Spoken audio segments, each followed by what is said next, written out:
Hello, I'm Cher, and this is Diary of a Pen Nerd.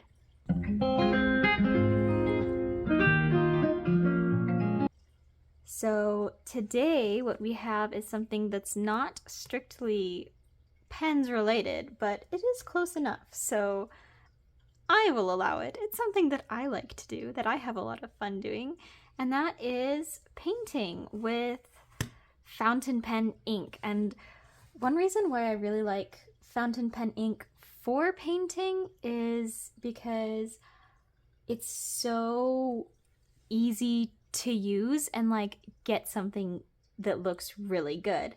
So I am not an artist. I do not, well, I like to make art, therefore I guess I could call myself an artist. I would not say that I'm particularly skilled or gifted, but when you use a fountain pen ink, it's very easy to create something, I find, that looks very impressive to other people. And what is the purpose of art if not to impress other people? No, I'm kidding. But it is nice to be able to have something that looks very nice, and very little skill, I would say, is involved. So that's one reason that I really like to use fountain pen ink. And so I kind of wanted to get on and have some fun. So we're going to be painting a unicorn, because I figure if you're going to make art, you should make art that you like, and I like unicorns, so I paint quite a few unicorns. And so I've already kind of got a light sketch out, and we're going to be using Ferris Wheel Press Blushing Mushroom, which is one of my favorite inks to use as a paint. We've just got, this is a sketchbook from, mixed media sketchbook from Hobby Lobby. It's their brand. So it's not the best sketchbook, but it gets the job done. We've got a tiny plastic palette that you can get in packs of 6 from the Dollar Tree. So we'll take out our little bottle of ink, and for the first part we don't want a whole lot of glitter, so I won't mix it up too much. And we'll just eyedropper very little, because you really don't need a lot. 2 drops into our palette, and we'll put that away.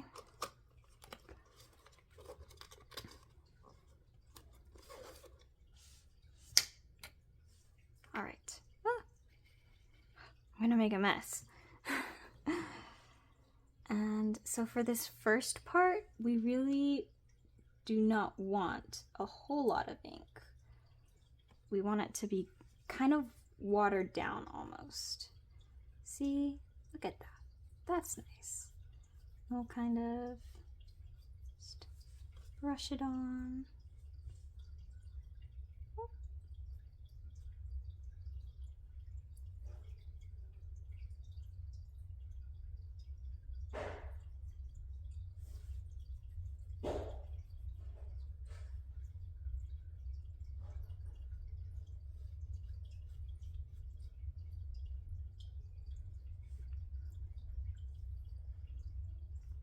The other thing that painting with fountain pen ink as a watercolor does is it gives some of the ink properties a chance to shine. So if you've got a chroma shading ink, or an ink that kind of changes colors or has an interesting base or undertone, using it as a paint can really show off those characteristics, and you may even discover the characteristics, or so that's just a lot of fun too.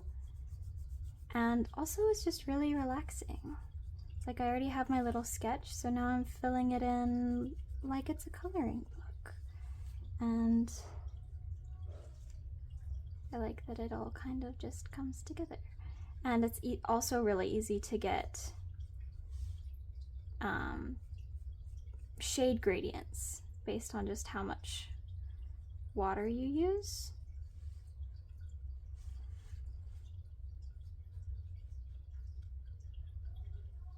So,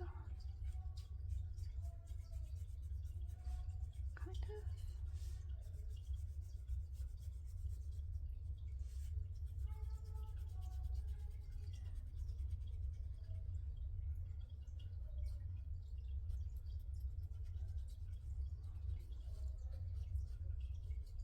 That looks good. And then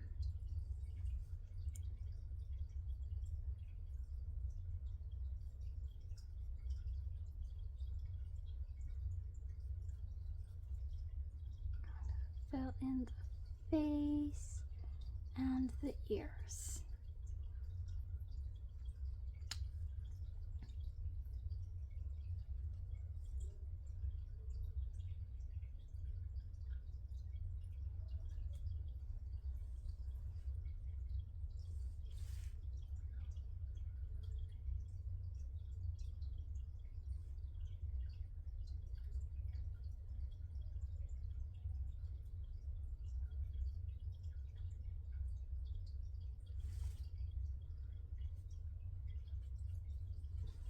Okay. So that is the beginning of our unicorn. Well,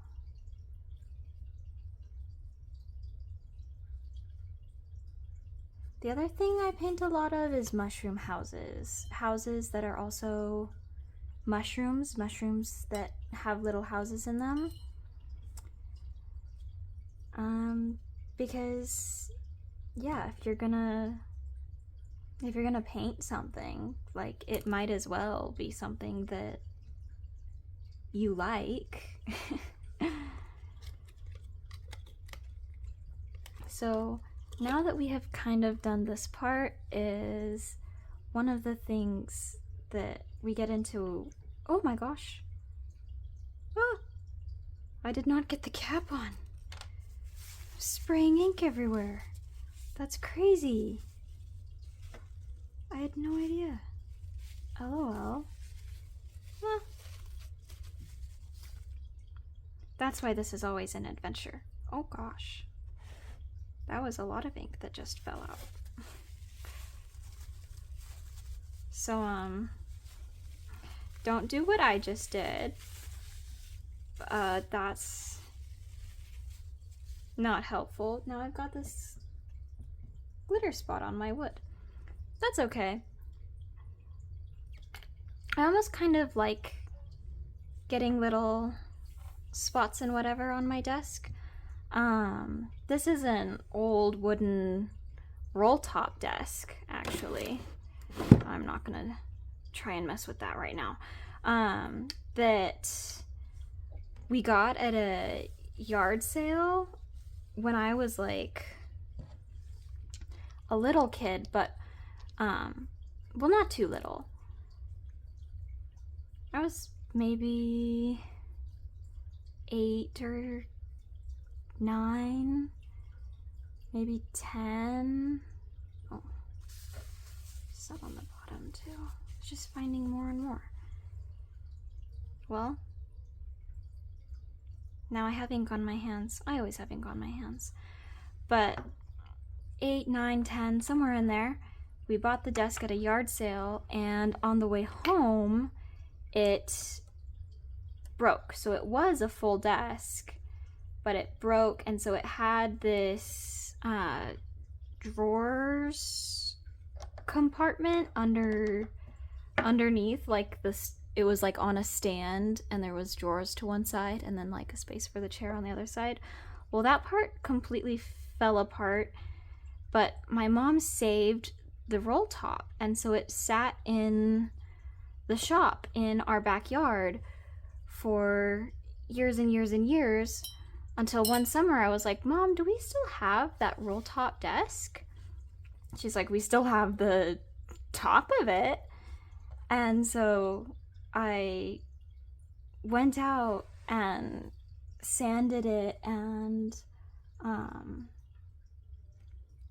put a new finish on it, and then just stuck it on top of a glass desk. So I have a glass top desk, and I put a tablecloth down so I wouldn't scratch the glass, and then I just stuck this right on top. And so yeah, this is really my desk.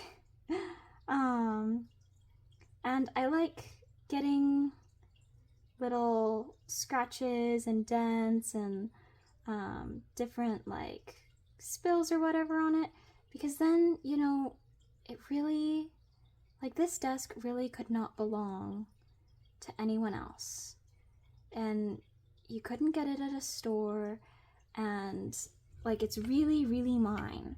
So I don't mind having different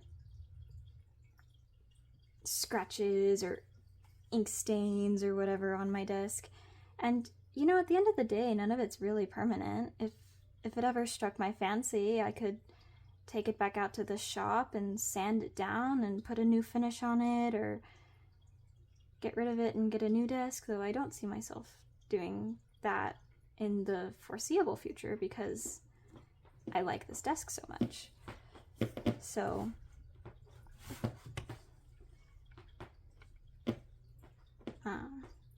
yeah, that's a little side tangent on, it's like I don't get real upset about stuff spilling. It's like I want to keep my desk nice, but you know.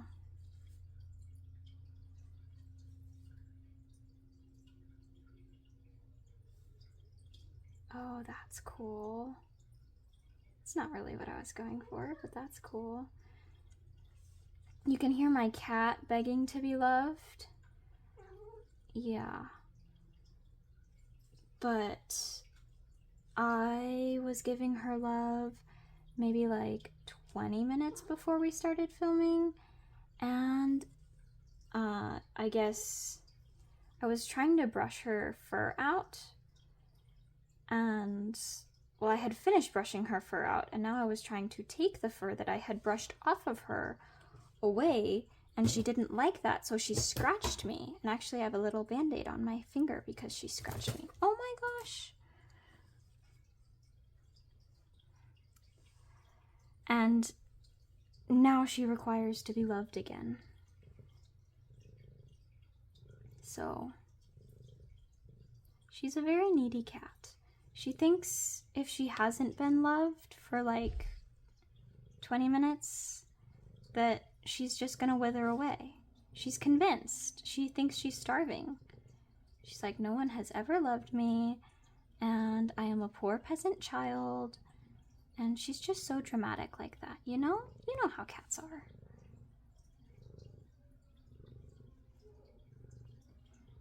Yeah. Now she's gonna sit in my lap and purr like she didn't just scratch my finger. But it's okay because she's too cute. It's like,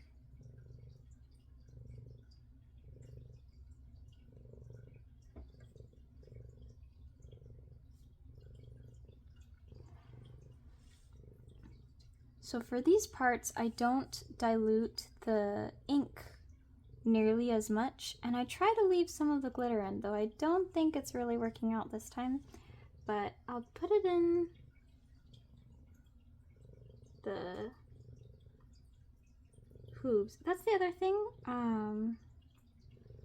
You know, we were talking a little bit ago about, you know, why fountain pen inks make such good paints, and talking about how it can show off some of their unique properties. Glitter is another one that you can really show off and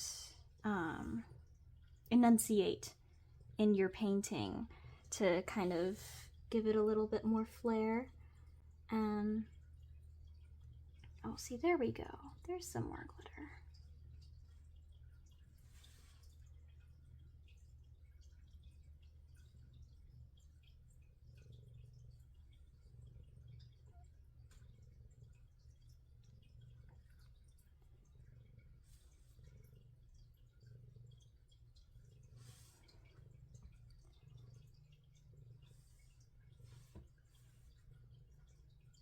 And I also tend to leave this little white space in the mane of the mane and the tail, the hair of the unicorn.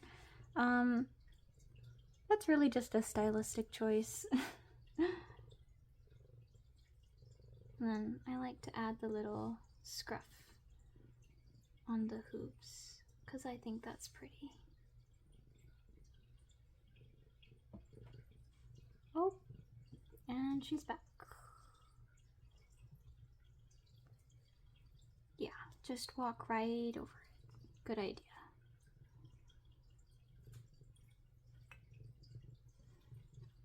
Yeah.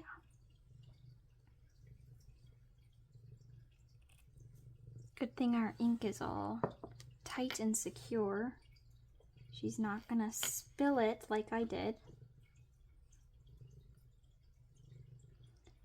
So, in case you're wondering, yes, she probably will be a frequent guest star. Because it does not matter what I am doing. If I am at the desk, she is at the desk. And this is her painting now. So, short commercial break. We'll be right back. And we are back. I have satisfied her, and the painting is mine again. It did smear a little bit in a couple of places, but it's not a big deal. I don't think it has affected the beauty of the painting, mostly because unicorns are intarnishable.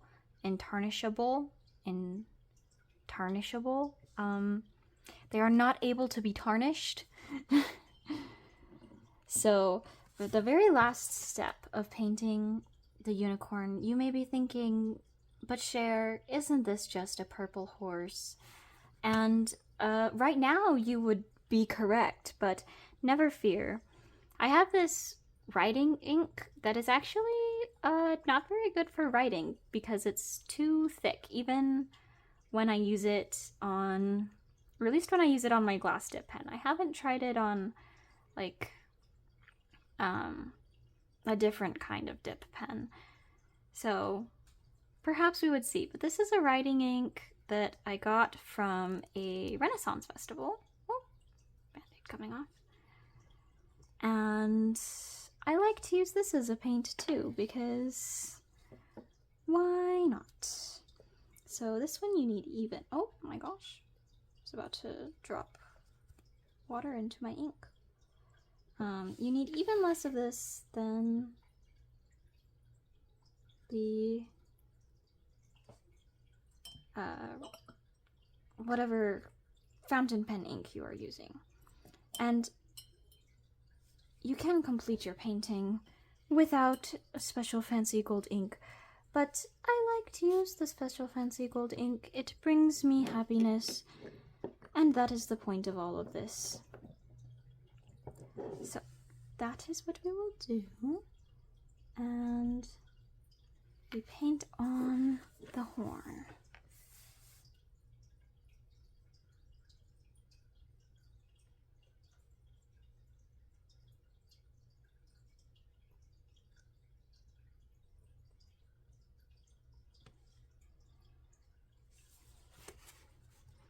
Now it's a unicorn.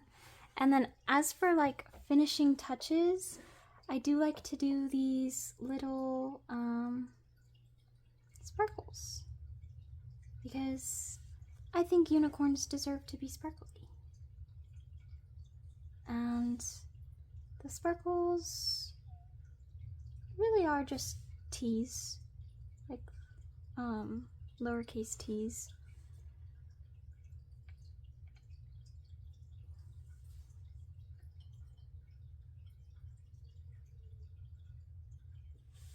You just add a couple wherever you feel like.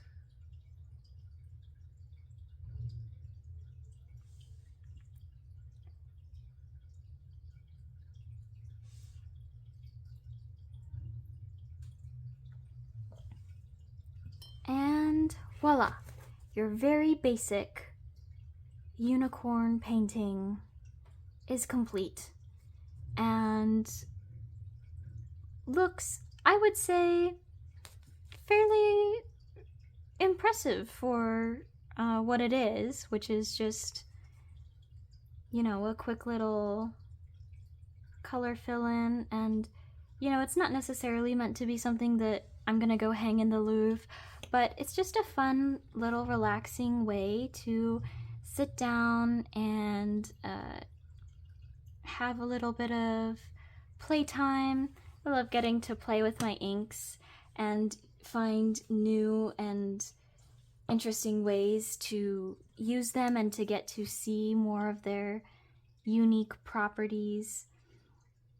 So yeah, this is my painting. This is why I paint with fountain pen inks, and hopefully why you should too, if you don't already. That is all I have for you today. Thank you for tuning in to yet another transmission, perhaps a little bit different than what we're used to. But I hope you enjoyed, and if you did enjoy and you want to stick around, you can hit that subscribe button, and I will have the next chapter of my story out shortly. Goodbye for now. Love, share.